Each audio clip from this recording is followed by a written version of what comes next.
안녕하세요. 매일 새로운 사연을 전하는 읽어주는 사연 라디오입니다. 구독과 좋아요, 많은 공유 부탁드립니다. 오늘의 사연 시작하겠습니다. 안녕하세요. 결혼한 지 2년 만에 남편하고 갈라서게 된 30대 여성입니다. 지금 제 기분은 저도 잘 모르겠습니다.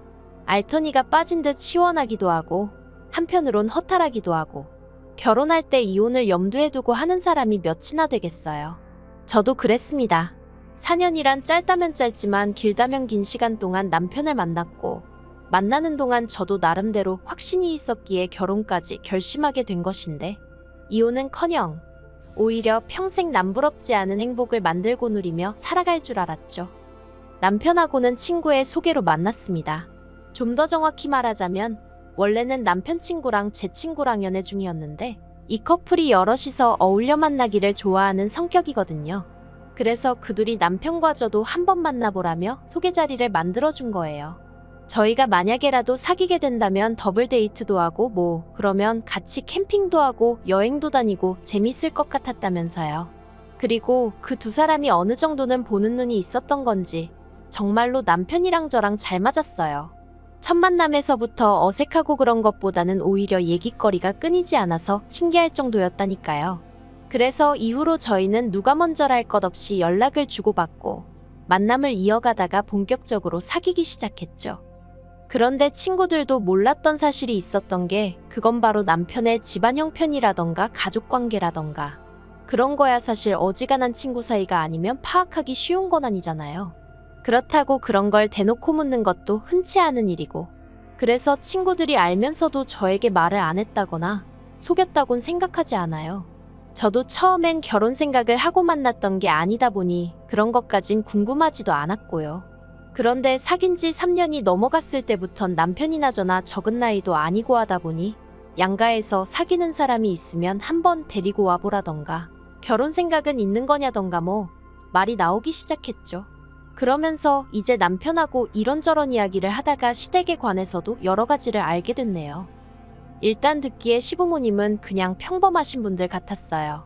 아버님은 50대 중반이 되셨을 무렵 건강상의 문제로 다니던 회사를 나오셨고 이후로는 그냥 무리하지 않는 선에서 지인분 사무실에 나가고 계신다 했죠.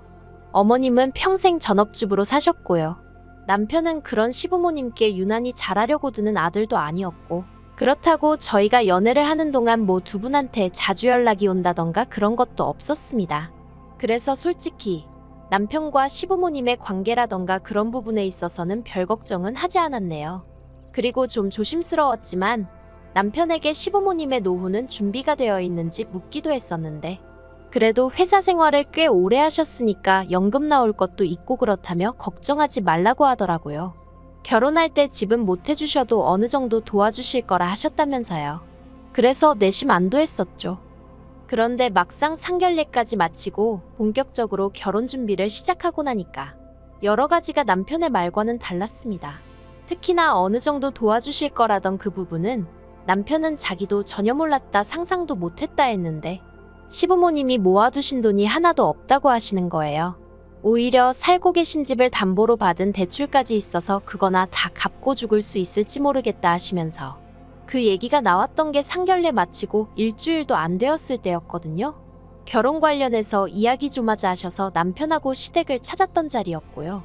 아무튼 남편이 진짜 엄청나게 화를 냈습니다.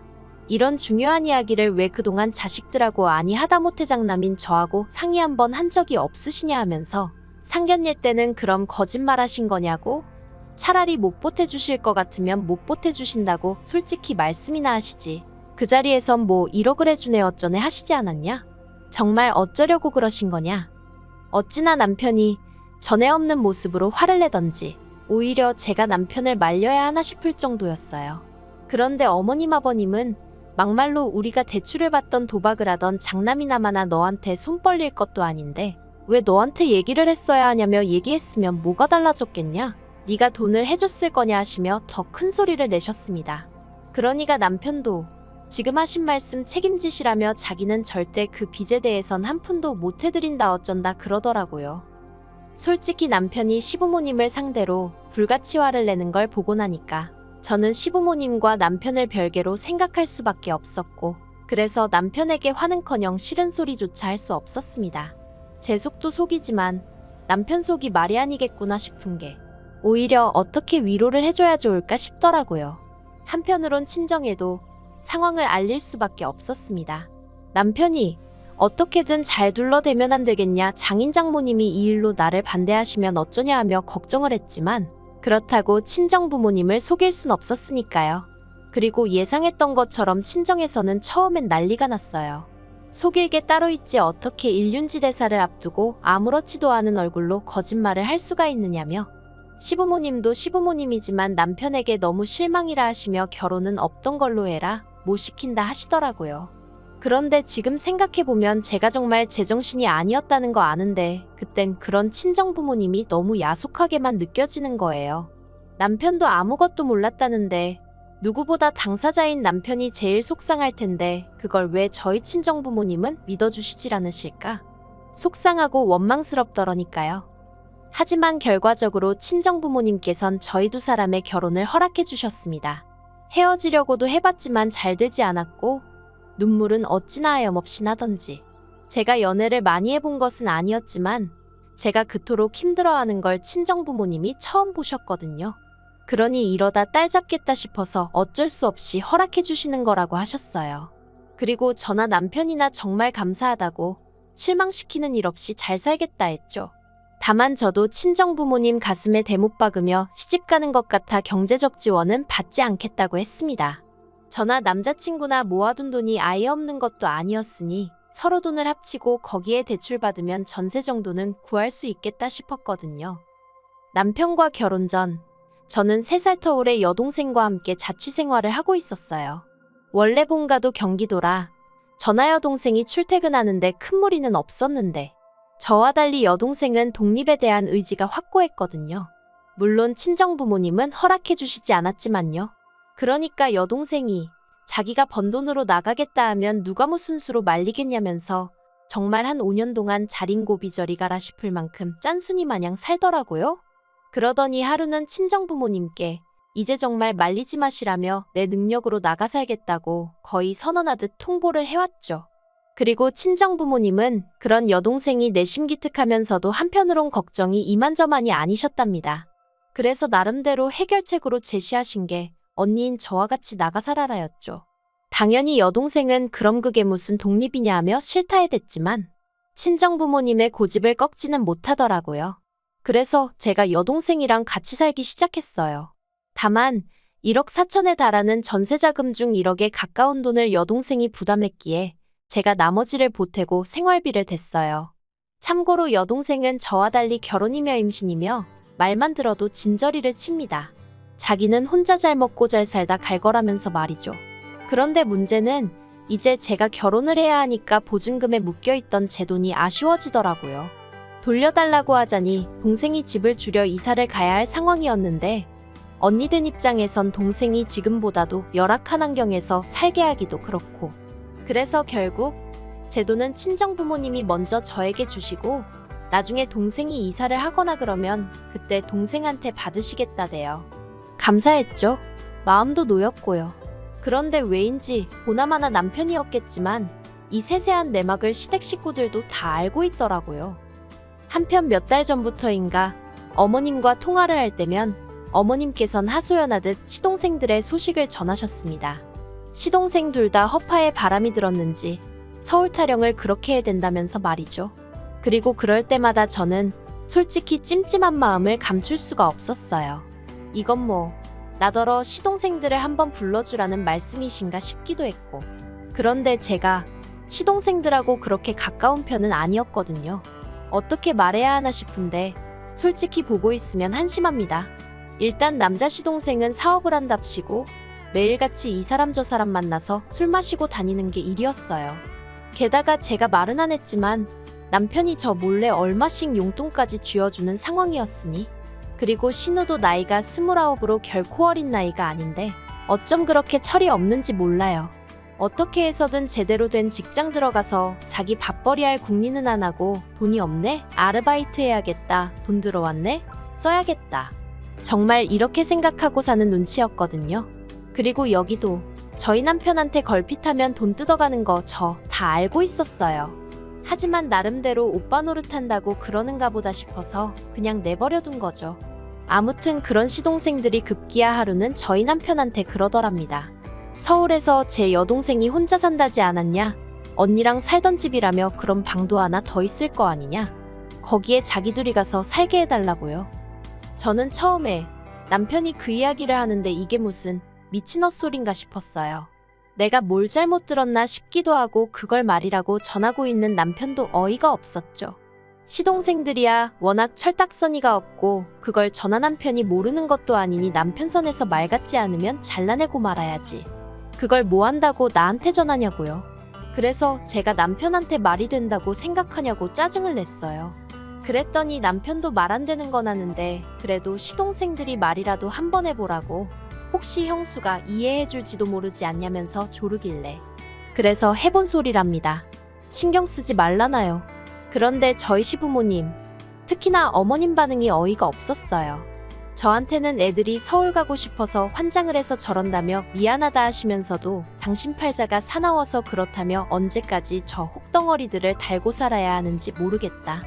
그리고는 저더러 네 동생은 엄청나게 야무진가 보다면서 그런 사람하고 한 집에서 살면 시동생들도 뭐 좀 배우는 게 있지 않겠냐 하시는데 이건 뭐 어거지로 들이대시는 것보다 더 부담스럽고 더 짜증나대요.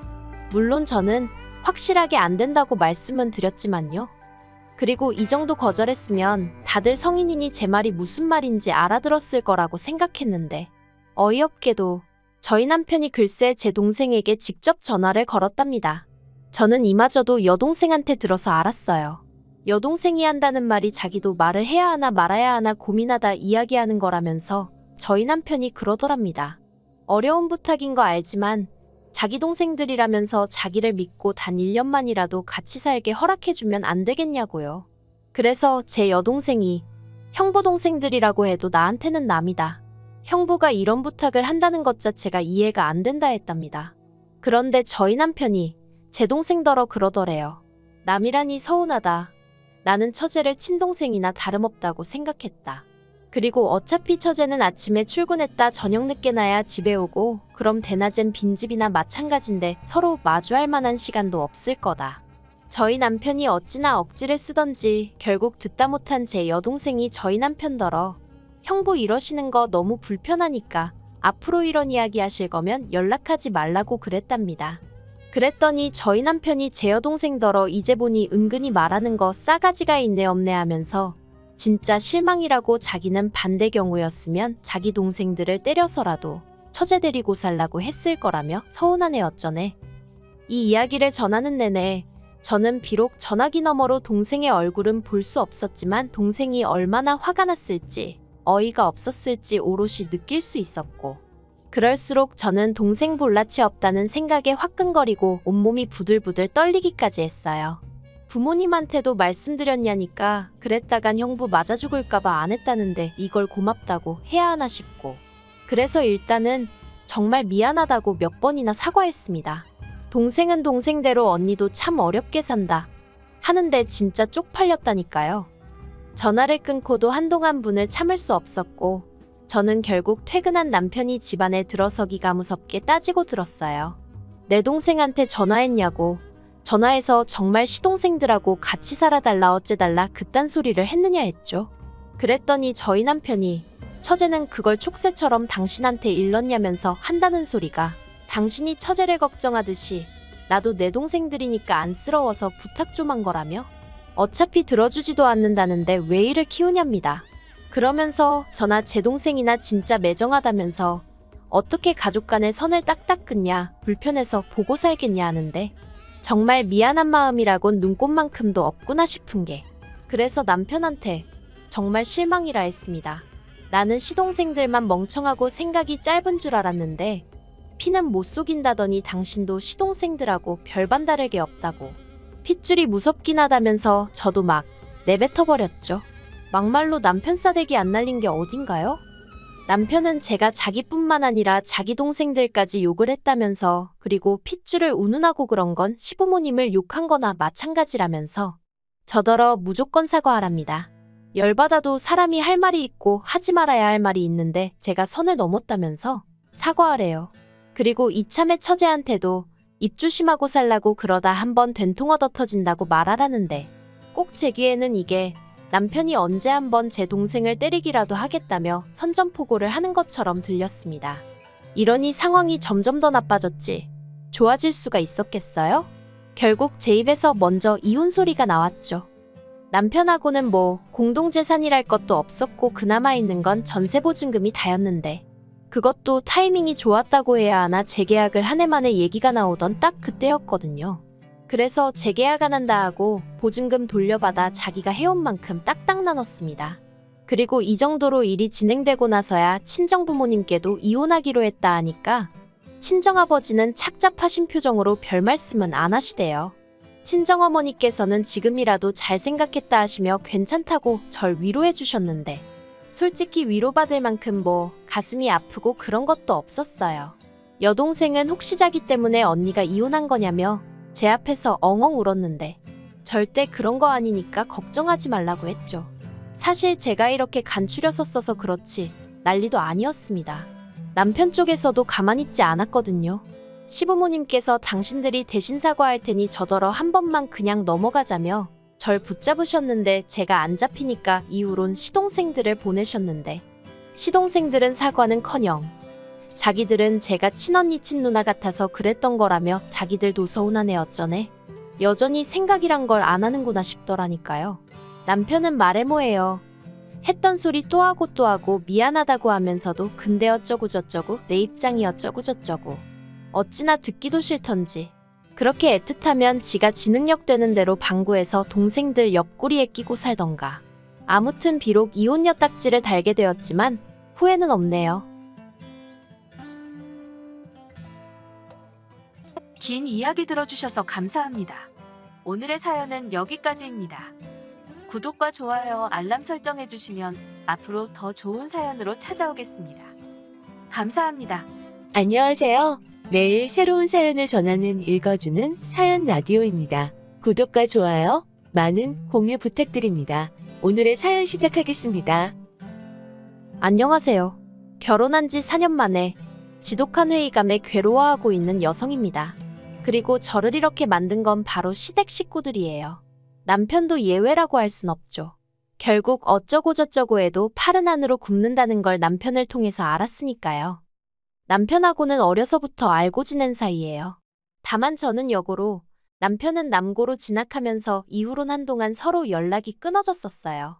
남편이랑 저랑 원래부터 얼마나 가까운 사이도 아니었고 각자 새로운 친구들을 사귀면서 자연스레 잊고 지냈던 거죠.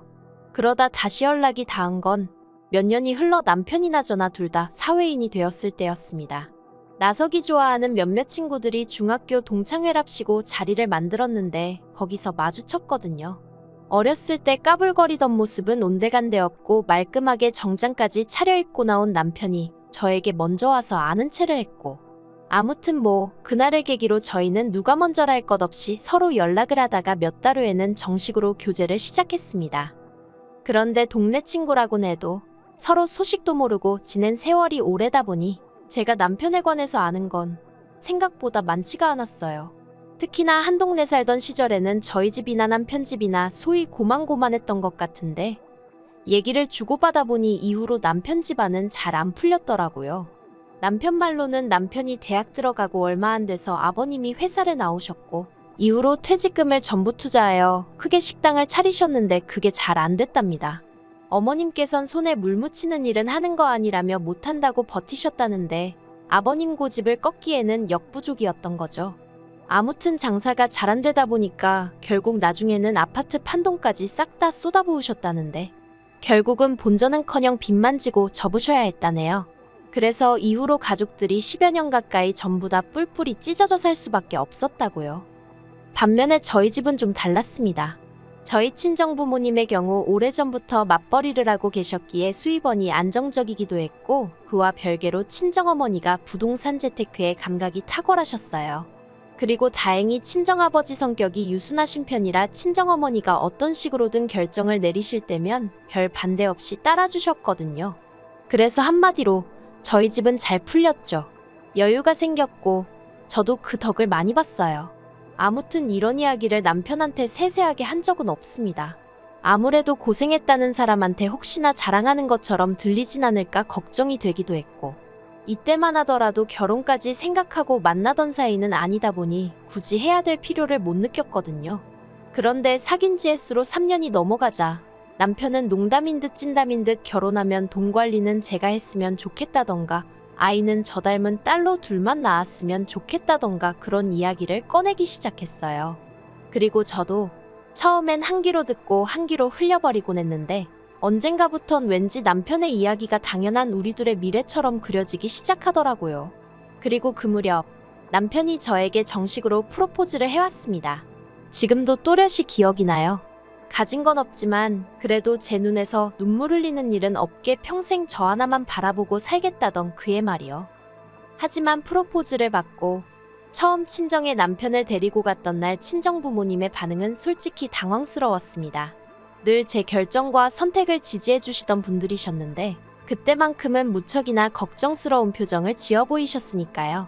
물론 남편한테 대놓고 그러신 건 아니었지만 남편이 별로라서가 아니라 사윗감으로 만족스럽지 않다 뭐 그렇게 표현하시대요. 그래도 결론부터 말하자면 자식이기는 부모 없다고 저희 부모님이 저한테 져주셨어요. 제가 시댁 형편이나 그런 거보다는 남편의 됨됨이를 봐달라고 부탁드렸거든요. 실제로 연애하는 동안에도 나 눈물 나게 한 적 없고 가슴 아프게 한 적 없는 다정한 사람이라고. 술, 담배는 당연히 안 하고 거짓말도 못하는 착한 사람이니까 날 힘들게 하는 일은 없을 거라면서 말이죠. 결혼식 비용을 친정과 시댁에서 반반 부담해 주신 걸 제외하면 시댁에선 아무것도 해주신 게 없어요. 그리고 이 부분은 기대가 없었기에 실망도 없었습니다. 있는데 안 해주시는 것도 아니고 정말 없어서 못 해주시는 거라는데 원망을 한들 무슨 의미가 있었겠어요. 그리고 다행히 저에게는 제 명의로 된 아파트가 하나 있었습니다. 어디서부터 이야기해야 하나 싶은데 제가 대학을 졸업하자마자 직장 생활을 시작했고 그때부터 늘 월급의 60%를 저축해왔어요.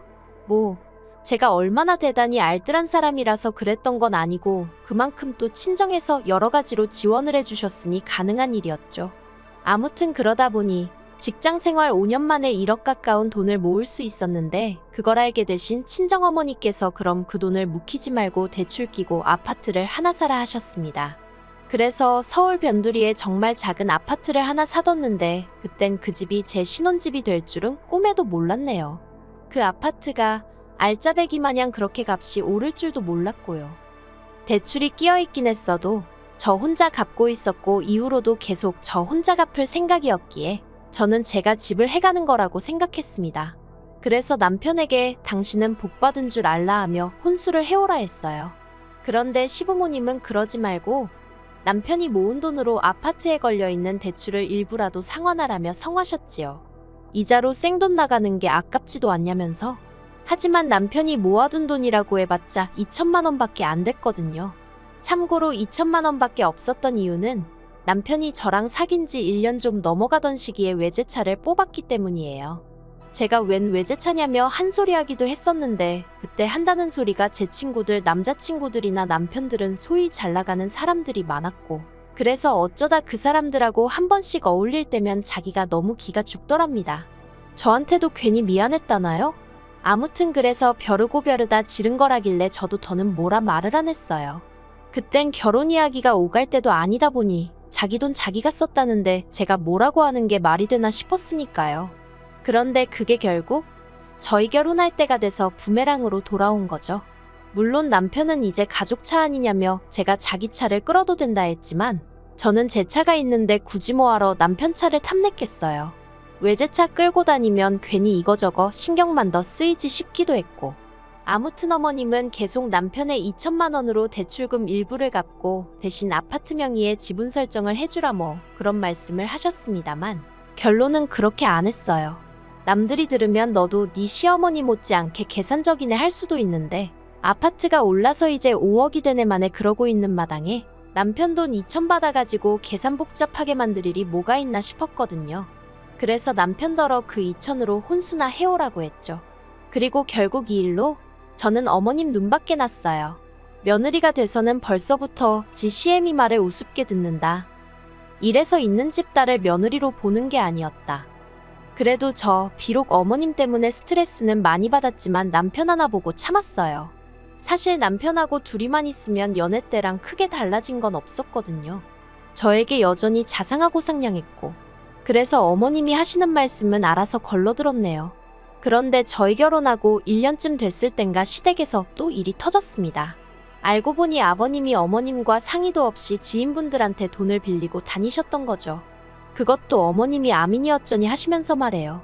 사실 아버님 주변 분들이 소위 돈꾀나 만지시는 분들도 아니셨고, 그러니 저희 아버님한테 돈을 빌려주실 만한 형편이 아니신 분들이 많았어요. 그런데 이제 어머님이 암이다. 자식들이 나몰라라에서 치료도 못한다 하니까 말 그대로 빚을 내가며 빌려주셨던 모양이에요. 하지만 꼬리가 길면 밟힌다고 결국 거짓말이 들통나면서 동네가 난리가 났습니다. 그리고 어머님은 그런 아버님한테 황혼이혼을 하자는 둥 어쩌자는 둥 난리를 치셨지만 뭐 결국 사시던 집 팔아서 합의하고 그러는 쪽으로 얘기가 된 것 같더라고요. 그래서 그나마 두 분 앞으로 되어 있던 빌라를 1억 얼마에 파셨고 그중 6천을 2명의 신우에게 각각 3천씩 주셨다고 들었습니다. 저희한테도 3천을 주시겠다곤 하셨지만 제가 거절했어요. 왜냐하면 그 3천 받고 까딱하면 모시고 살아야 될 것 같았거든요. 아무튼 신우들 이야기가 나왔으니 말이지만 남편에게는 위로 2명의 신우가 있었습니다. 둘 다 미혼이었고요. 남편 말로는 큰 신우는 눈이 높아 못 갔다고 그랬고 작은 신우는 나름대로 딸 노릇하다가 시기를 놓쳤다나요. 아무튼 이때만 하더라도 저는 신우들하고 별다른 문제는 없었습니다. 신우들이랑 딱히 자주 볼 일도 없었고 부딪힐 만한 이유가 없었으니까요. 그런데 올해 초였어요.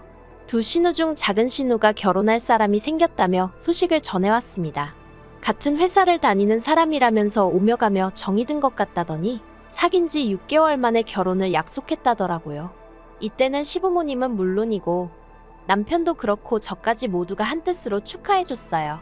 어쨌든 평생을 함께할 사람이 생겼다니, 그리고 그 소식을 전하는 작은 신우가 무척이나 행복해 보였으니 잘됐다 싶었으니까요. 하지만 큰 신우는 달랐습니다. 볼멘 소리가 터져나왔죠. 작은 신우가 결혼을 하면 자기는 어쩌냐면서 심통을 부리기 시작했어요. 우애 좋은 자매인 줄 알았는데 알고 보니 매번 작은 신우가 져주고 맞춰주고 해서 유지되던 평화라는 걸 그제서야 실감했네요. 그리고 급기야 큰 신우의 심통은 돈 문제로 이어졌습니다.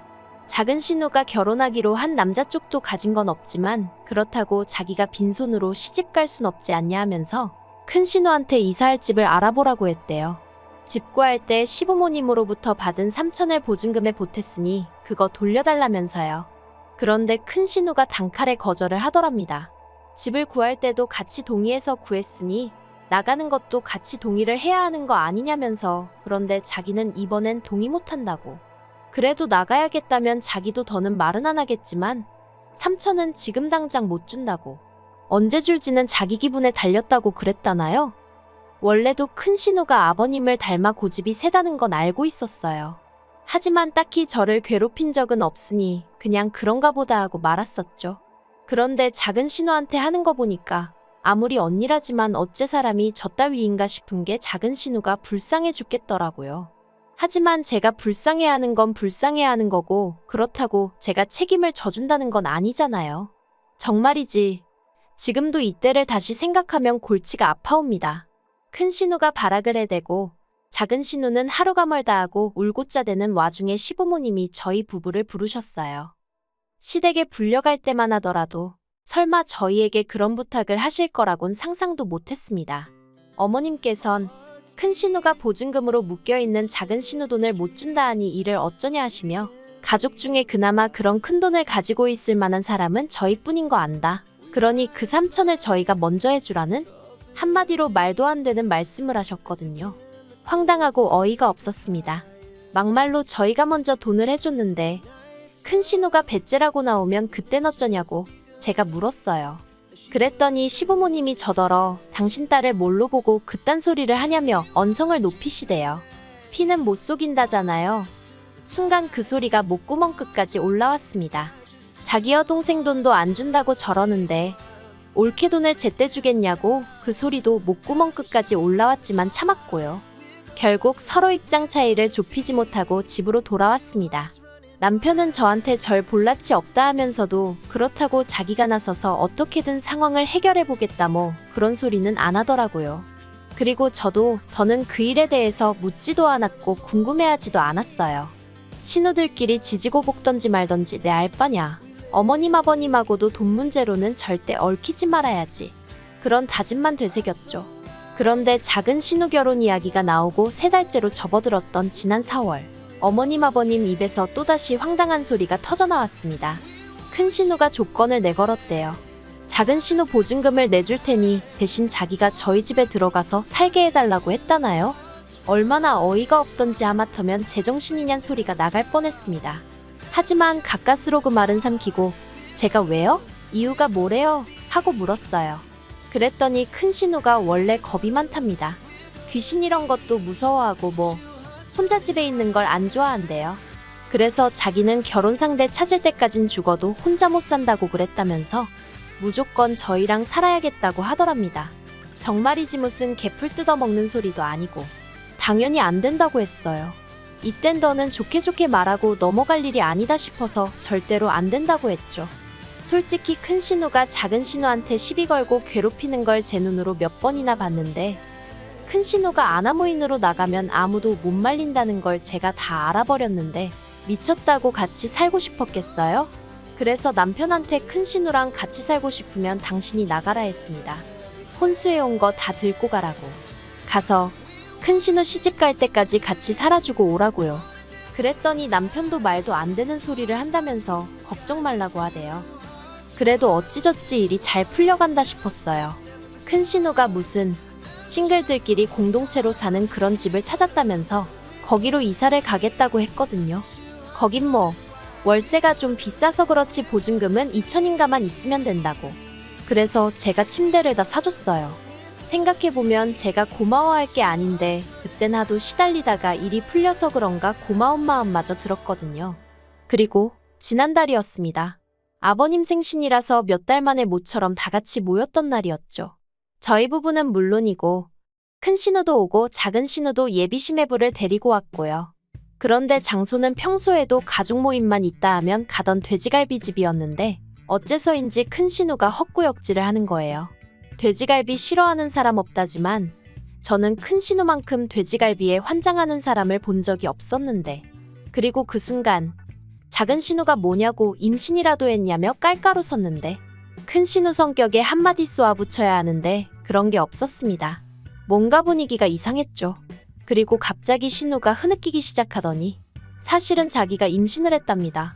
결국 아버님 생신을 축하드리기는 고사하고 살벌한 분위기로 모두가 다시 시댁에 모여앉게 되었어요. 시부모님 두 분이 번갈아가며 취조하듯 큰 신우를 추궁하기 시작하셨고요. 애아빠는 누구냐? 내일이라도 당장 데려오라는 아버님의 말씀에 큰 신우는 쉽게 대답하지 못하는 눈치였습니다. 그러자 애가 탄 시어머니가 뭐라고 말이라도 해보라며 계속해서 큰 신우를 채근했고 그제서야 큰 신우가 늘어놓은 이야기는 충격 그 자체였습니다. 애아빠는 직장 생활하면서 알게 된 연하 직원이라며 그 직원한테도 애 이야기를 했는데 사랑하지도 않는데 결혼은 못한다고 했답니다.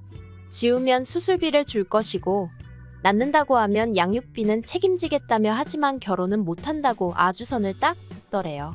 그러면서 큰 신우가 자기가 그렇게 매력이 없느냐며 엉엉 우는데 온 가족이 아무 말도 못하고 한숨만 내쉴 뿐이었죠. 그리고 얼마나의 시간이 흘렀을까? 아버님이 큰 신우더러 그냥 지워라 하셨습니다.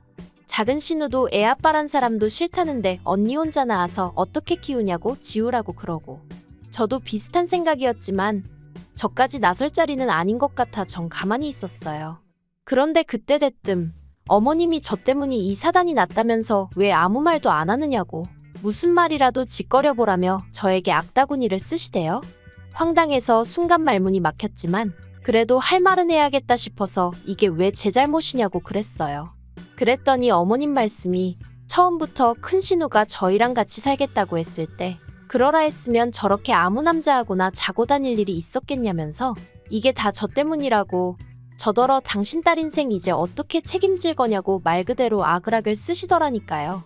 그래서 제가 남편더러 당신이라도 무슨 말 좀 해봐. 이런 억지가 어딨냐고. 큰 신우가 한두 살 먹은 어린애도 아니고. 그런데 남편이 어머님 말씀이 아주 틀린 것도 아니지 않냐면서 그냥 따지지 말고 죄송하다 하랍니다. 그러면서 옆에서 죄송해요 어머니, 미안해 누나 그러는데 정말 미치고 팔짝 뛰겠더라고요. 나이를 40이나 처먹은 큰 신우가 막말로 누구를 만나서 뭔 짓거리를 하고 다니는지까지 제가 챙겼어야 된다는 건지. 그리고 남편이란 작자는 그래도 지 누나고 지 엄마라고 정작 지 와이프는 나 몰라라 하고 그 둘만 챙긴다는 게 너무 괘씸해서 용서할 수가 없었죠. 그래서 남편에게 대단한 아들의 대단한 시댁 식구들이라고 제가 소리를 질렀어요. 어머님한테도 그렇게 못 믿어온 큰딸이었으면 옆구리에 단단히 끼고 계시지 뭘 믿고 그 큰돈을 턱하니 내주시고 밖으로 돌리셨냐고. 어머님 딸이 칠칠치 못한 거래 저한테 화풀이를 하시냐고 따졌고요. 그랬더니 이제 뭐 그때부턴 온 식구들이 완전히 너 오늘 잘 걸렸다는 식으로 저를 비난하기 시작했습니다. 인정사정도 없다는 둥, 네 친언니여도 이렇게 나왔겠냐는 둥. 심지어 어머님은 저더러 제가 큰 신우한테 평소에 뭐 자격지심이라도 있어서 이런 일이 생기길 바란 거 아니냐는 말도 안 되는 헛소리를 하시대요. 제가 큰 신우한테 자격지심이라니 지나가던 똥개도 웃겠습니다. 제가 너무 열받아서 그래버렸어요. 뭐 얼마나 별 볼 일 있는 사람이라고 자격지심씩이나 갖겠냐고요. 그리고는 남편한테도 너도 그러는 거 아니라고. 내가 너 다른 거 하나도 안 보고 그 마음씨 하나 나한테 했던 약속 하나 믿고 결혼한 건데 이런 식으로 사람 뒤통수를 치냐 했죠. 그리고 결국 저 그 길로 친정에 왔어요. 친정 부모님이 갑자기 찾아온 저를 보시고 무슨 일이냐 물으시는데 순간 이런 이야기를 다 하면 남편이 미움사지 않을까 싶다가 내가 그딴 걸 왜 걱정해주나 싶더라고요. 그래서 시댁에서 있던 일을 다 털어놓으니 특히나 그렇게나 순하신 저희 친정아버지께서 미친 집구석 가만 안 둔다고 당장 앞장서라시대요. 하지만 제가 앞장서진 않았고 그냥 더는 못 살겠다 지긋지긋하다 이혼하고 싶다 했습니다. 그랬더니 하라고 요새 이혼이 대수냐고. 말 그대로 애도 없는데 뭐가 걱정이냐. 이혼하고 새 출발하라시대요. 그래서 저도 내친 김에 질러버리자는 마음으로 그 자리에서 남편한테 전화 걸어 이혼 통보했어요. 그리고는 바로 친정 부모님이랑 제 집에 가서 일단 현관 비밀번호 바꾸고 뭐 난리도 아니었죠. 참고로 남편이라고 가만히 있던 건 아니고 지도 놀랐는지 바로 저희 친정으로 쫓아왔는데 친정아버지가 욕하면서 내쫓으셨어요. 한 번만 더 이따위로 갑자기 나타나면 머리통을 부셔놓겠다 하시면서 저 정말이지 저희 아버지가 그렇게 화내시는 거 처음 봤다니까요. 게다가 온 가족이 저를 욕하던 그때 작은 신우랑 결혼 예정이던 예비 시매부도 그 자리에 있었거든요. 물론 시매부야 저한테 욕하고 그런 건 없었죠. 근데 아마 제가 당하는 걸 보고는 자기도 생각이 많았나 봐요. 작은 신우한테 결혼은 없던 일로 하자고 했답니다. 청첩장까지 다 나와 있었는데. 그래서 작은 신우는 작은 신우대로 알아눕고 뭐 그렇게 되었다네요. 일단 남편은 저한테 싹싹 비는 중이에요. 자기가 정말 반성을 많이 했다면서 앞으로 죽을 때까지 큰 신우랑 안 보고 살아도 되게 한다고 한 번만 기회를 달라면서 말이죠. 그런데 어쩐지 이번만큼은 남편 말에 믿음이 가질 않네요. 이러다 저까지 애라도 생기면 그땐 이혼을 결심하기가 지금처럼 쉽지도 않을 테니까요. 그래서 흔들리지 말아야지 하면서도 그래도 한 이불 덮고 자던 그놈의 정이 뭔지 여러 가지로 복잡합니다. 그러니까 시부모님도 좀 자식 교육 좀 똑바로 시키시지. 정말 화가 나요. 아무튼 당분간은 저 혼자만의 시간을 가지려고요. 그 사이에 남편이 저에 대한 마음을 단념해주면 그것도 딱히 나쁘지 않겠다 싶네요. 긴 이야기 들어주셔서 감사합니다. 오늘의 사연은 여기까지입니다. 구독과 좋아요, 알람 설정해주시면 앞으로 더 좋은 사연으로 찾아오겠습니다. 감사합니다. 안녕하세요. 매일 새로운 사연을 전하는 읽어주는 사연 라디오입니다. 구독과 좋아요, 많은 공유 부탁드립니다. 오늘의 사연 시작하겠습니다. 안녕하세요. 어린 딸 하나 키우고 있는 30대 여성이에요. 아픈 시어머니를 두고 정말 제가 못 데쳐먹은 건가 싶어서 얘기 좀 해보러 왔어요. 두서가 없더라도 들어주시면 감사하겠습니다. 남편하고는 대학생 때부터 10년 가까이 사귀다 결혼했어요. 남편은 저보다 2살이 많았고 전역하자마자 복학했는데 그때 저한테 첫눈에 반했다고 했습니다. 이후로 남편이 한 1년을 죽자사자절을 쫓아다녔고 저도 얼마나 내가 좋으면 저럴까 하는 생각에 결국 마음이 문을 열게 되었네요. 둘 다 졸업까지 한 학기를 남기고 취업을 할지 어쩔지 고민하다가 회계사 공부를 시작했는데 어려운 건 알고 있었지만 생각보다 훨씬 어렵더라고요. 그리고 이건 뭐 여담이지만 어차피 따지고 보면 둘 다 떨어졌으니 누가 더 잘났다 이런 것도 아니지만서도 남편은 1차도 한 번을 패스하지 못했고 그나마 저는 2차까진 2번이나 갔는데 결국 또 거기서 미끄러졌어요. 그래서 안 되겠다 싶어서 제가 남편에게 이거 하지 말고 우리 공무원 시험이나 준비하자고 몇 번이나 권했는데 남편이 자존심이 있지. 어떻게 회계사 공부하다가 9급 공무원 공부를 하냐며 할 거면 전화 혼자 하라는 거예요. 좀 어이가 없었지만 제가 뭐 남편 인생 대신 살아줄 것도 아니고 자기가 그렇다는데 거기다 대고 무슨 말을 할 수 있었겠어요. 그래서 알아서 하라 하고 저는 저대로 공무원 시험을 준비했습니다. 그리고 남편에겐 말하지 않았었는데 9급하고 7급을 동시에 준비했어요. 주변에서 몇몇은 미친 짓이라 했고 몇몇은 한 번에 봐라 했는데 그땐 그래도 지금보단 어렸기에 패기로 도전해봤던 거죠. 아무튼 그리고 1년 만에 7급 공무원 시험에 합격했네요. 하지만 남편은 그런 저를 보고는 그래도 공무원은 회계사한테는 비빌게 못된 애 어쩌네 하면서 포기를 못하더라고요. 그렇게 날린 세월이 5년입니다. 그리고 그 5년 동안 헌신적이었다고는 할 수 없지만 저 나름대로 남편을 많이 챙겼거든요. 남편은 수험생이었던 반면 저는 사회인이었으니 언젠가부터 당연하다는 듯이 데이트 비용도 제가 더 많이 부담하게 되었지만 그걸로 딱히 남편 속 긁은 적 없고요. 남편이 표현하기를 제가 자기를 배신하진 않을지 걱정된다고 하여 사람들 만나는 횟수도 많이 줄였어요. 지금 생각해보면 진짜 한심해요. 저도 저지만 남편이야말로 그런 쓸데없는 걱정하느라 시험에 떨어졌다고 해도 과언이 아니다 싶거든요. 아무튼 그러다가 저희 사귄 지 7년 좀 넘어가던 때 남편이 그냥 취직하겠다고 하더라고요. 그래서 저도 그렇고 남편 부모님도 쌍수 들고 환영하신 걸로 알아요.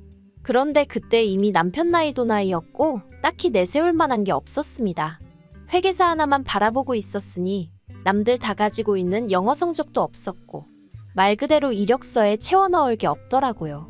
그러니까 이번엔 또 자기도 저처럼 7급 공무원 시험을 보겠다는데 제가 뭐 같아부터 말은 안 하겠어요. 하지만 시작부터 막말로 글러먹은 태도였고 절박한 사람들을 다 이겨먹을 만큼 좋은 머리도 아니었으니까 당연히 결과는 낙방이었습니다. 그래서 결국 남편이 시작한 게 학원 선생님이었어요. 그나마 초등학생들을 상대로 하는 학원이었고 이것도 아주버님이 당신 친구한테 부탁하여 어렵사리 들어간 거예요. 그리고 이 무렵 남편 쪽에서 결혼을 서두르기 시작했습니다. 저희가 만난 세월이 몇 년이냐 하시며 시부모님께서는 이제 당신 아들도 안정적인 일자리가 생겼으니 빨리 결혼해서 애 낳고 해야 하지 않겠냐? 그런데 제가 말을 안 한 게 제가 친정어머니가 안 계세요. 제가 고등학교 때 암으로 투병하시다 돌아가셨거든요. 그리고 이후로 친정아버지가 혼자서 저를 키워주셨는데 그래서 친정아버지도 제가 그냥 남편이랑 결혼했으면 하는 눈치셨어요. 시댁에서 제가 어머니가 안 계신 걸로 반대를 안 하는 것만으로도 어디냐 하시며 저희 친정아버지 사고방식이 말 그대로 옛날 사람이거든요. 그래서 어쩌다 보니 남편이 학원 들어가고 1년도 되지 않아 저희는 부부의 연을 맺게 되었습니다. 결혼하고 나서는 일부러 시댁에 더 자주 찾아뵙고 더 잘하려고 했어요. 이것도 다 저희 친정아버지가 그렇게 하라고 하셨거든요. 그래야 예쁨 받는다고 싹싹하게 잘해라. 엄마 없어서 이런다 저런다 소리 안 나오게 눈치껏 잘해라. 친정아버지는 나름대로 제가 시댁에 밉보일까봐 걱정이 많으셨으니 그런 잔소리를 하셨던 거예요. 그리고 저도 그런 친정아버지의 마음을 이해했기에 아버지 말씀대로 시부모님께 잘하려고 정말 노력했습니다. 원래는 제가 친정아버지는 물론이고 친한 친구들하고도 정말 급한 일이 아니면 문자로 간간히 소식이나 전하는 성격이었는데 남편 말로는 시부모님이 살가운 며느리를 원하셨다 해서 매일같이 아침 저녁으로 연락드렸고요. 신혼 후 처음 맞은 연말에도 시부모님을 저희 집으로 초대해 식사했고 새해에 시댁에 와서 떡국 좀 끓이라시길래 해본 적 없는 요리였지만 인터넷 뒤져가며 요리책 찾아가며 정성 다해 한상 차려드렸고요. 구차해 보일까봐 하나하나 나열할 순 없지만 저 정말 최선을 다했습니다. 그런데 아주버님이 재혼을 하셨거든요. 원래 형님하고는 제가 남편과 결혼하기 전에 이미 이혼한 상황이었기에 원래 형님이 어떤 분이셨는지 어쩌다 이혼을 하게 되신 건지 그런 건 모르지만 아무튼 재혼을 하셨어요. 아주버님한테 3살 난 아들도 있었는데 상대는 초혼이란 말을 듣곤 정말 사랑하나 보다고 대단하다 생각했죠. 그리고 더 놀라운 사실은 아주버님과 재혼한 상대가 모 중견기업의 딸이라는 거예요. 그런데 뭐 그쪽 집안이 가정사가 복잡해서 언론에선 딸이 없다고 한다며? 어쨌든 나중에 기업을 물려받을지도 모르네 어쩌네. 솔직히 저는 들으면서도 그렇구나 하고 말았는데 저 빼고 다른 시댁 식구들이 어찌나 새형님을 대단하다 치켜세우던지. 심지어 저희 남편까지도 말이죠. 아무튼 그래도 뭐 그러려니 했습니다. 형님이 대단한 집 출신인 거는 말 그대로 형님 팔자고 저는 제 팔자가 따로 있는 거고 그렇게 생각했지. 그걸 비교하면서 제 스스로 주눅이 든다던가 그런 건 없었죠. 그런데 어머님은 형님과 저를 어찌나 대놓고 차별을 하시던지. 저랑 남편이랑 결혼하던 당시 시댁에서 5천만 원을 지원해 주셨고 저는 제가 모아둔 돈이 있었기에 따로 친정아버지께 손을 벌리진 않았어요. 솔직히 말해서 남편이야 벌어놓은 게 전혀 없었으니 시댁에서 도와주시는 게 당연하게 느껴졌던 것도 사실이에요. 결혼 자체도 시댁에서 서두르길 바랬으니 시댁에서 돈을 해주셨다고 해서 그게 눈물나게 감사하고 그런 건 없었죠. 하지만 아주버님이 재혼하던 당시 형님 쪽에서 집을 해왔거든요. 그러니까 그때부터 어머님이 저하고 형님을 비교하고 차별하기 시작하셨죠. 누구는 빈손으로 덜렁덜렁 시집을 왔다며 이래서 가정교육이 중요한 거네 어쩐 거네. 근본이 어떻고 저떻고 하시는데 제가 무슨 얼마나 대단한 집안에 시집을 온 것도 아닌데 이런 소리까지 들어야 하나 싶대요. 그래서 한 번은 저도 약도 오르고 그래서 일부러 어머님 들으시라고 그랬어요. 여자 직업으로 7급 공무원이면 어디서 빠지는 것도 아닌데 주변에서들 저더러 왜 그렇게 빨리 시집 갔냐 아깝다 그런다고요. 그랬더니 어머님이 뭘 하셨던 줄 아세요? 그거야 하자없는 사람들 이야기고 그러시는 겁니다. 그러니까 그동안 저희 어머님은 친정어머니가 안 계신 게 제 하자라고 생각하셨던 모양이 돼요. 그리고 그때 진짜 정이 떨어진다는 게 이런 거구나 싶었습니다. 그래도 제 딴에는 아무리 못난 남편이어도 남편 낳아주시고 키워주신 분이니까 잘해드리려고 했는데 그냥 더는 아무것도 하기 싫어졌어요. 그래서 이후로는 제가 먼저 거리를 두기 시작했는데 더 속상했던 건 뭔 줄 아세요? 제가 거리를 두던 말던 어머님은 관심도 없으셨다는 거예요. 차라리 남편을 통해서라도 괘씸하다 서운하다 하셨으면 모르겠는데 말 그대로 저한테 쥐똥만큼도 관심이 없으시더라니까요. 그러다 결혼한 지 3년째 되던 해 제가 딸아이를 낳았는데 그때도 병원에 오셔서는 제 얼굴을 쳐다보지도 않으셨어요. 오히려 세상에 나온 지 얼마 되지도 않는 그 조그마한 아이한테 머리가 크다느니 콧대가 주저앉았다느니 서운한 말씀만 잔뜩 해대셨죠. 그리고 이후로도 저희 딸을 예뻐하신 적이 없어요. 안아주신 적도 거의 없어서 지금도 저희 딸은 어머님을 보고도 멀뚱멀뚱 낯을 가려요. 친정어머니가 안 계시다 보니 외할머니 정을 느낄 수가 없잖아요. 그래서 친할머니 정이라도 알게 해주고 싶었는데 어머님이 먼저 선 딱 긋고 벽치고 계시니 야속하지만 어쩔 수가 없었습니다. 솔직히 저를 안 이뻐하시고 새형님에 비해 저를 깔보시는 거 얼마든지 그러려니 할 수 있었어요. 그런데 저희 딸한테까지 그러시는 게 하루하루가 지날수록 더욱더 원망스럽고 야속하고 그래서 어머님이 어떻게 생각하시건 간에 저는 제 안에서 마음을 접었어요. 어머님에게 일말의 기대도 남기지 않았고 어떤 미련도 갖지 않기로 했죠. 남편에게도 대놓고 말했습니다. 당신도 보다시피 어머님한테는 형님이나 며느리진 않은 남보다도 못하다. 당신 손녀도 나 몰라라 하시지 않냐? 그러니 더는 나한테 며느리 돌이니 뭐니 기대하지 마라. 그런데 웃긴 건 남편이 기껏 한다는 소리가 저더러 며느리 돌이를 했으면 얼마나 했다고 그렇게 말을 하렵니다. 형수야 툭하면 어머님 모시고 나가서 좋은 거 먹여드리고 비싼 거 입혀드리고 그러지만 저는 거기에 비하면 뭘 얼마나 했다고 그렇게 삐졌냐고요. 다른 사람이 뭐라고 한 것보다 남편이 그런 식으로 이야기를 하니까 정말 속상하대요. 하지만 속상하다 말한다고 알아줄 것 같지도 않아서 저도 남편더러 맞다고 그랬습니다. 형님만큼 해드릴 능력이 안 돼서 해드린 거 없고 앞으로도 못 해드리니 그런 줄 알라고 했죠. 그런데 저희 애가 돌되던 집안이 발칵 뒤집어지는 일이 있었습니다. 형님이 애를 가졌는데 그게 화근이었어요. 알고 보니 아주버님은 이미 정관수술을 받은 상황이었는데 형님한테는 그 이야기를 안 하고 결혼을 했던 거죠. 그런데 형님은 임신을 했고, 그러니까 아주버님은 형님의 바람을 의심했고, 형님은 수술이 잘못된 걸 수도 있다면서도 어떻게 정관수술까지 해놓고 초혼인 나를 속였냐며 사기 결혼이네 어쩌네. 그냥 한마디로 엉망진창이 따로 없었습니다.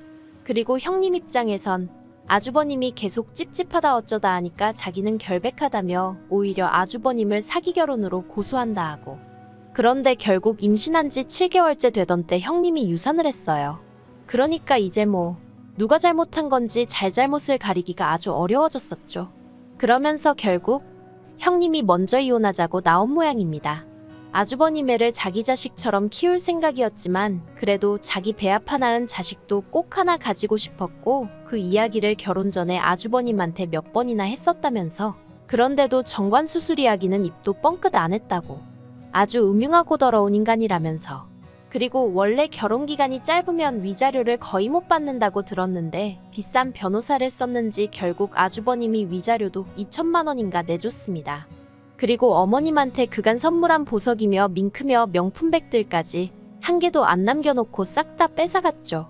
저는 형님한테는 달리 미운 마음은 없었기도 하지만 어머님이 그렇게 비교할 때도 부럽다는 생각은 든 적이 없었는데 그땐 부럽더라니까요. 그런데 더 어이가 없었던 건 안 좋은 일은 연달아 온다더니 시댁이 딱 그랬습니다. 아주버님과 형님이 이혼하고 1년 좀 지났을 때였어요. 어머님이 위안 판정을 받으셨습니다. 어머님은 아주버님 일로 당신이 하도 스트레스를 받아 이렇게 된 거라며 죽기 싫다 이렇게는 못 죽는다 소리를 낮이고 밤이고 대중 없이 남편에게 전화해 하소연을 하시더라고요. 물론 저한테는 안 하셨습니다. 어차피 제가 어머님 전화를 받지도 않았고 어쩌다 받은들 로봇 마냥 내아니오만 해댔거든요. 그런데 어머님이 안 판정받고 3달쯤 넘어선가?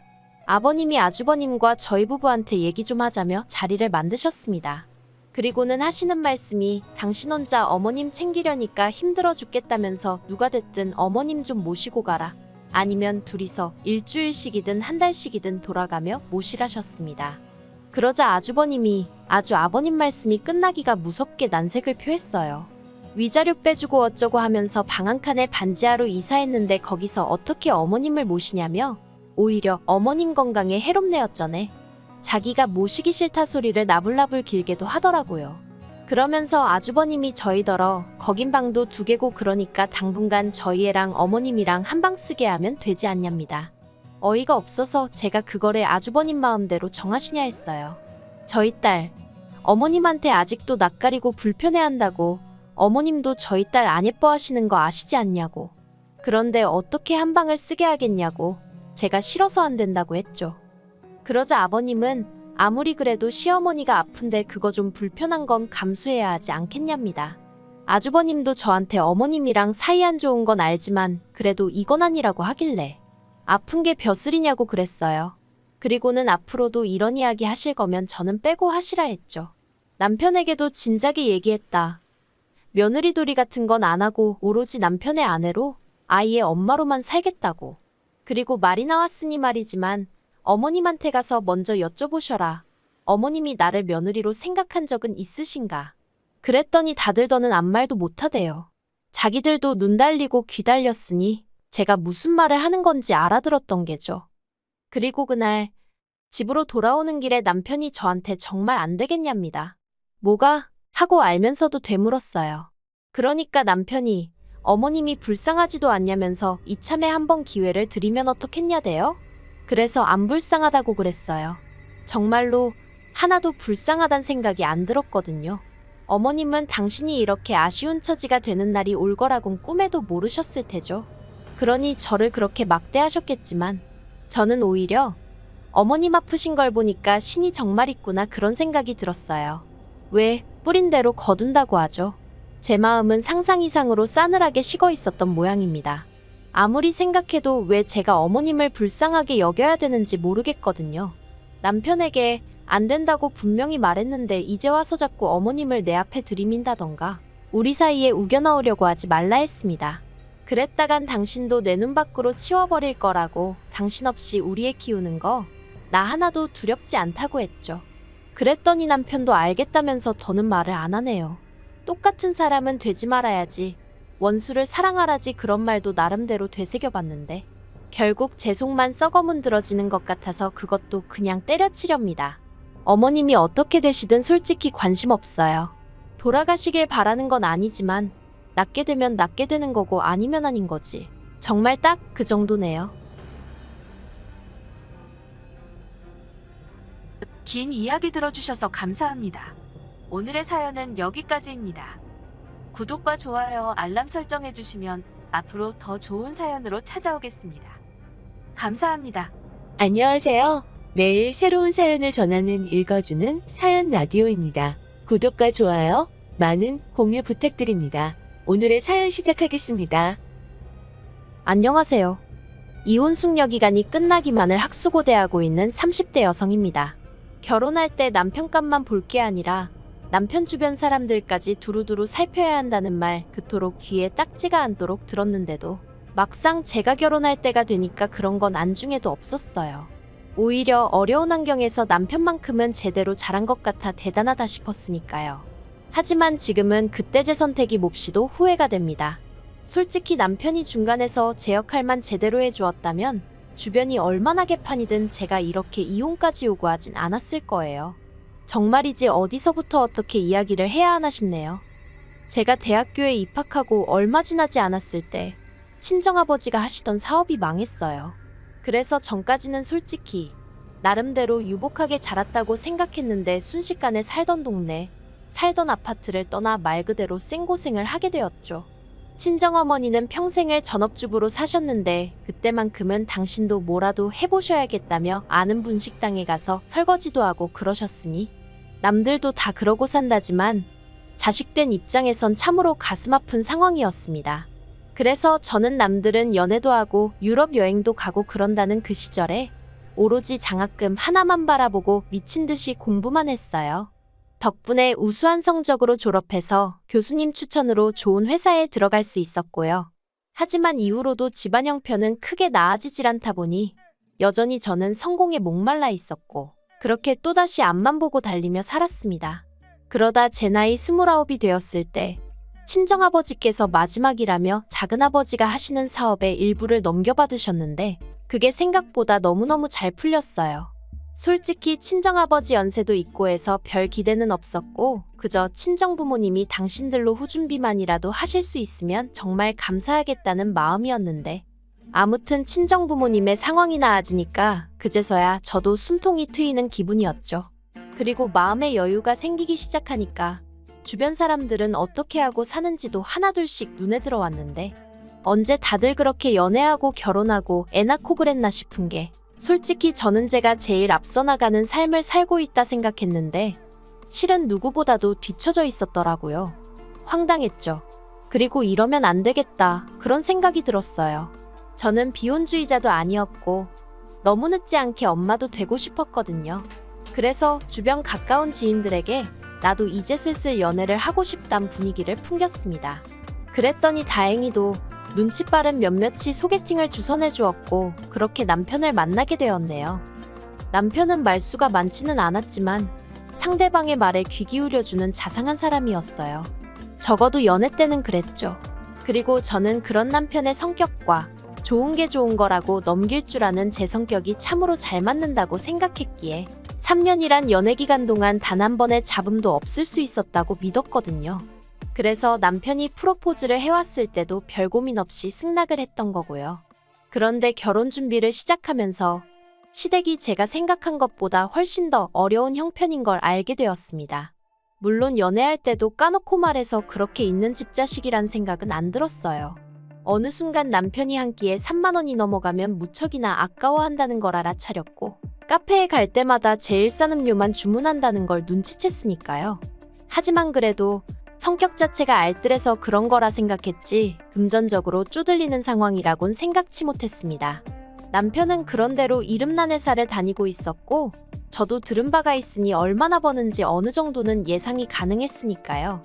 그리고 데이트 비용도 거의 반반이나 다름없이 부담하고 있었으니 여러 가지로 미루어 봤을 때 남편 집안 자체가 형편이 어려운 걸 눈치채긴 쉽지 않았어요. 그런데 정이라는 게 정말 무서운 게 제가 그렇게 성공에 목이 말랐고 돈이 얼마나 중하고 무서운 건지도 잘 알고 있었음에도 불구하고 막상 남편 집안이 어렵다니까 그런 이유로 남편하고 헤어진다는 건 상상을 못 하겠더라고요. 돈이라는 게 있다가도 없고 없다가도 있고 그걸 저나 저희 가족이 몸소 겪기도 했으니 남편의 상황 또한 나아질 거라는 허황된 상상을 하기도 했고 그래서 결혼을 반대하는 친정 부모님이 야속하게만 느껴졌어요. 오히려 그런 어려운 환경 속에서도 번듯하게 자란 남편의 됨됨이를 봐주지 않으시는 것 같아 속상했죠. 하지만 결혼하고 나서야 알게 되었습니다. 저희 친정부모님은 시댁의 가난이 마음에 안 드셨던 것도 아니고 남편을 싫어하셨던 것도 아니고 시댁의 가난이 저를 힘들게 할 거라는 그 하나만을 걱정하셨다는 걸요. 우여곡절 끝에 결혼 허락은 받았지만 역시나 시댁에선 일원 한 푼 보태줄 수 없는 상황이었고 결국 괘씸하다 하시면서도 보다 못한 친정부모님이 1억을 보태주셨습니다. 그리고 이 돈에 저는 제가 모아두었던 돈과 남편이 모아둔 돈을 더해 서울 변두리에 있는 작은 아파트를 샀는데 이때부터였어요. 그 전까지만 하더라도 도와주지 못해 미안하다 니들만 잘 살면 된다 하시던 시부모님께서 걸핏하면 당신들은 집이 없어서 썩을프다 소리를 하기 시작하신 게요. 처음엔 좀 당황스럽기도 하고 어떻게 대꾸를 해야 하나 싶었습니다. 하루가 멀다 하고 툭하면 당신들은 집도 없다 어쩐다 해대시니 어떨 땐 정말이지 눈 딱 감고 저더러 어쩌라고요 하고 내지르고 싶은 심정이었죠. 하지만 이후로 이어졌던 일들에 비하면 시부모님의 집 타령은 세 발의 피에 불과했습니다. 제가 시부모님한테 특히나 어머님한테 질려버린 건 결혼한 지 1년쯤 됐을 때였어요. 남편에게 들으니 아주버님이 음주사고로 직장을 잃었는데 알고 보니까 그전부터 형님과 상의도 없이 마통 뚫어 쓰고 대출받아 주식하고 뭐 한마디로 가지가지로 형님을 속여왔다고요. 게다가 아주버님이 실직을 하면서 그간의 거짓말들이 연달아 드러났고 그 충격으로 임신 중이던 형님은 유산까지 했으니 그러니까 한마디로 부부 사이가 회복 불가한 수준까지 망가졌던 거죠.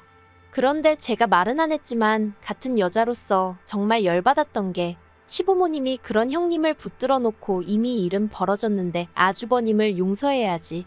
용서를 안 하면 어쩌겠냐면서 오히려 형님을 나쁜 사람처럼 몰아가더랍니다.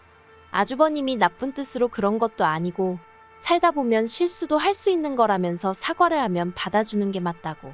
저는 아주버님도 문제지만 아무리 자식이라지만 똥인지 된장인지 분간 못하고 싸고 돈 시부모님이 더 문제라고 생각했네요. 아무튼 그러니 형님도 질릴 대로 질렸다며 아주버님한테 이혼하자 했던 모양이었죠. 그런데 아주버님과 형님의 이혼이란 불똥이 멀쩡한 저희 부부한테 튈 줄은 상상도 못했습니다. 한창 두 사람 이혼 이야기로 온 집안이 시끄럽던 어느 날 어머님께서 연락도 없이 저희 집에 오셨어요. 참고로 보통 이런 식으로 갑자기 전화가 온다거나 방문이 있으면 좋은 일은 아니었기에 벌써부터 저도 기분이 좋지는 않더라고요. 그런데 아니나 다를까 어머님께서 오자마자 아주버님 때문에 속 시끄러워왔다면서 너희가 좀 도와줘야 된다 하시더니 아주버님 앞으로 있는 빚이 이래저래 1억은 되는 것 같답니다. 그리고는 그 돈의 일부라도 지금 당장 갚지 않으면 신용불량자가 되게 생겼다며 그러면 다시 취업도 못하고 서로가 더 힘들어진다고. 그러니까 저희더러 일단 한 3천만 원만 내놓으라나요. 저는 이게 무슨 귀신 씨나라 까먹는 소린가 싶었고 그래서 그런가 저도 모르게 외요 소리가 튀어나갔습니다. 3천이라니 막말로 3천만 원이 네 집 똥개 이름도 아니고 그리고 100번 양보해서 시부모님이든 아주버님이든 뭐 갚아줄 능력이 돼 보여야 돈도 빌려주는 거지. 어느 쪽을 봐도 답이 안 나오는데 3천이라니 말도 안 된다 싶었죠. 그래서 제가 그럴 돈이 어디 있냐 돈 없다 했습니다. 그랬더니 어머님이 돈이 왜 없냐면서 너희 둘이 맞벌이해서 한 달에 버는 돈이 얼만데 그러냐며 오히려 저를 추궁하시더라고요. 맞아요. 매달 들어오는 돈만 놓고 보면 적진 않았죠.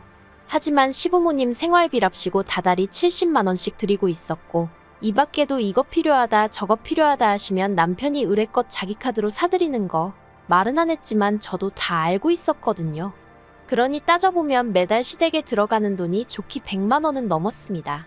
그런데 저도 사람이다 보니 결혼할 때야 눈이 멀어 제가 남편에 비해 3배 넘게 해왔어도 억울하고 그런 건 없었는데 매달 시댁에만 목돈이 들어가니까 점점 전에 있던 일들까지 곱씹게 되고 따지게 되고 그렇게 되대요. 그래도 남편도 그간에 오던 아들 노릇이 있으니 결혼했다고 딱 잘라내질 못해 저러는 거겠지 싶어 별말은 안 했습니다. 그런데 어머님은 제가 셈도 못하는 바보천치라고 생각이라도 하신 건지 아예 대놓고 아주버님 빚을 저희더러 갚아주라시니 이건 뭐 어이가 없는 정도가 아니라 화가 나더라고요. 그래서 저도 더는 안 되겠다 싶어서 그렇게는 못 해드린다고 했어요. 저희도 애도 갖고 그러면 이사도 해야 하고 여러 가지로 돈 들어갈 일이 많아 허리띠 졸라매고 살고 있다고 저희 사정도 좀 이해해달라 했죠. 사실 말을 하면서도 내가 내 돈 가지고 왜 이리 아쉬운 소리를 해야 하나 싶은 게 여간 짜증났던 게 아니에요. 하지만 그런 제 속마음을 알고도 그러시는 건지 몰라서 그러시는 건지 어머님께선 너네만 잘 먹고 잘 살면 다냐. 주변 사람들이 잘 되고 행복해야 니들도 좋은 거다 하는 말씀만 계속하셨습니다. 남편이요? 남편은 어머님 눈치 보랴 제 눈치 보랴 엄청 바쁘더라고요. 결국 어머님이 저한테 욕심사납다. 남편에게는 네 형이 알면 서운해서 너 다시는 안 보고 산다고 할 거다. 우리 집이 얼마나 화목한 집안이었는데 여자 둘 잘못 들이고 이 꼴이 났다. 별의별 말씀을 다 퍼부으시곤 집으로 돌아가셨고 저는 남편에게 딱 잘라 말했습니다. 나는 절대로 그 돈 못 해드린다고.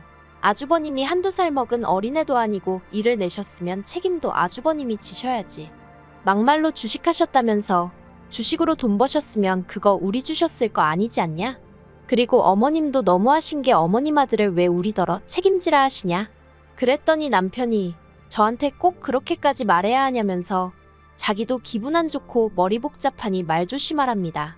어머님 앞에서는 눈치 보느라 찍소리도 못하고 있던 인간이 그래도 나는 만만한가 지하고 싶은 말을 막 하네 싶은 게 어이가 없더라고요.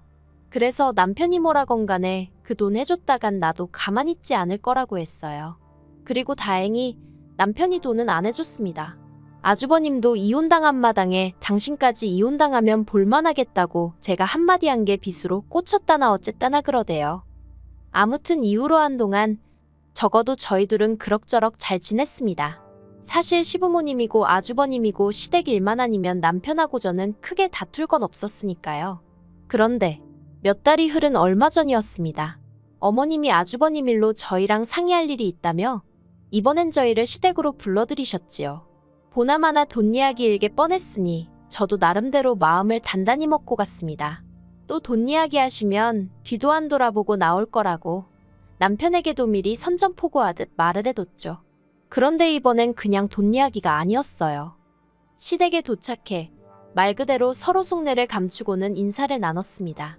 전에 없이 다정한 척하시며 어머님이 과일도 손수 깎아주시는 걸 보곤 오늘은 액수가 저번보다 훨씬 큰가 하는 생각이 들대요.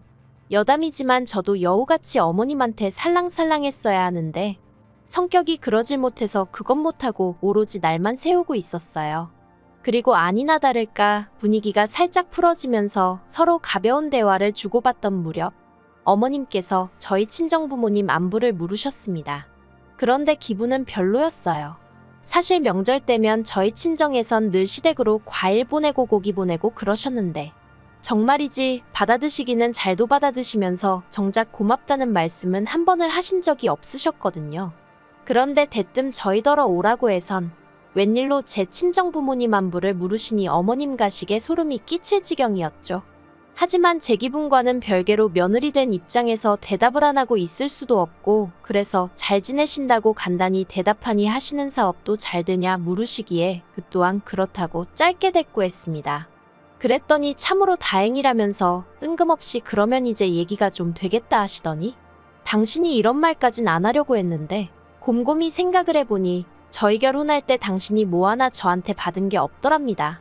원래대로면 그래도 이불이니 시부모 옷 한 벌이니 아주버님한테도 그렇고 이래저래 해올 게 참으로 많았는데 그때 당신이 경황이 없어서 말을 못했다면서 이제 저희 집 형편도 폈으니 그때 예단안에 온 거 대신해서 친정에 손 좀 벌려보래요.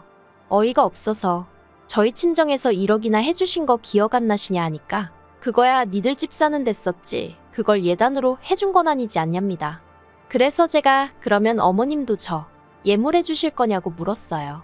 가는 게 있으면 오는 게 있어야 하는 거 아니냐고 다른 집 보니까 예단에 가면 그만큼 예물 받던데 어머님도 제가 해오는 만큼 해주실 수 있냐고 따졌죠. 그랬더니 어머님께선 저더러 지금 그런 말을 하는 저희가 뭐냐며 당신 입에서 어떤 소리가 나오길 바라냐고 이제 보니 친정 좀 산다고 속으로 얼마나 시부모를 깔봤는지 알만하다며 억지를 쓰기 시작하셨습니다. 도무지 말이 통하질 않더라고요. 그래서 제가 남편한테 지금 이 상황에 있어서 뭐 할 말 없냐고 따졌어요. 어머님 말씀이 맞냐고 내가 지금이라도 친정에 손 벌려서 그때 못한 예단인지나 말인지 해야 되냐고. 그랬더니 남편은 또다시 저더러 말버릇이 그게 뭐냐면서 어머님이 얼마나 답답하시면 그러시겠냐입니다. 그리고는 막말로 저희 친정은 저희 지금 돈 얼마 해주신다고 쓰러지고 그러는 거 아니지만 지금 자기 집을 보래요. 시부모님 두 분 다 하루하루 빠듯하게 생활하시고 아주버님은 정말 저러다 폐인되게 생겼지 않냐고요.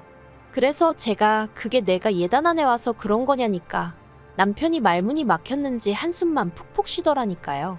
그리고 그런 남편을 보는데 정말이지 더는 가망이 없다 싶었습니다. 나를 그리고 우리 부모님을 얼마나 만만하게 봤으면 시부모님이고 남편이고 대놓고 친정에서 돈 가져오란 소리를 하나 싶은 게. 그래서 남편한테 더는 할 말이 없다고 그냥 이쯤에서 갈라서자 했어요. 집 팔아서 당신 결혼할 때 가져온 돈 돌려줄 테니까 그걸로 시부모님을 들이든 불쌍한 아주버님을 들이든 어디 한번 밑빠진 독에 실컷 퍼부어보라고 했죠. 그랬더니 이젠 어머님이 오히려 저더러 미쳤냐면서 이혼이 애들 장난이냐고 생각 좀 하고 말하랍니다. 어이가 없어서 어머님이야말로 생각 좀 하시고 말씀하시라고 했어요. 그렇게 막무가내로 며느리한테 친정 가서 돈 받아오라 그러면 어떤 며느리가 미쳤다고 내 하겠냐고. 어머님의 경솔한 발언 때문에 잘 사는 아들 내외가 하루아침에 갈라설 수도 있다는 걸 왜 모르시냐고. 저도 감정적으로 격해지다 보니 나중엔 악을 쓰게 되더라니까요. 그리고 결론부터 말하자면 남편하고는 결국 헤어지기로 했습니다. 그날 집으로 돌아와 남편하고 정말이지 주먹만 오가지 않았다 뿐이지 살떨리게 싸웠거든요. 남편은 아무리 어머님이 억지를 쓰셨어도 자식된 입장에서 그렇게 대들었으면 안 됐다면서 계속해서 제 태도만을 문제 삼았어요. 저는 저대로 어찌됐건 간에 남편이 나서서 제 편 들어주고 어머님한테 그런 말씀하지 마시라고 단도직입적으로 얘기했어야 한다는 입장이었고요. 그러면서 제가 남편더러 당신은 정말 무책임하고 무능력한 남편이라니까 그러면 자기랑 헤어지고 지금이라도 부자 남편 만나서 살랍니다. 그 소리를 듣곤 진짜 눈이 뒤집힌다는 게 이런 건가 싶었어요. 막말로 남편이 어머님 대신 사과하겠다미 안 하다 하고 납작 엎드리기라도 했으면 그래 남편이 무슨 죄냐 해서 또 어영부영 넘어갔을지도 모릅니다. 하지만 번번이 저하고 있을 때만 언성 높이고 이제는 뭐 부자 남편을 만나라니 그게 자기 와이프한테 할 소리냔 말이죠. 그래서 저도 고맙다고 했어요. 나도 이제 내 형편내 수준에 맞는 사람 만나서 마음 편하게 우아하게 살 거라고. 놔준다니 정말 고맙다 그랬네요.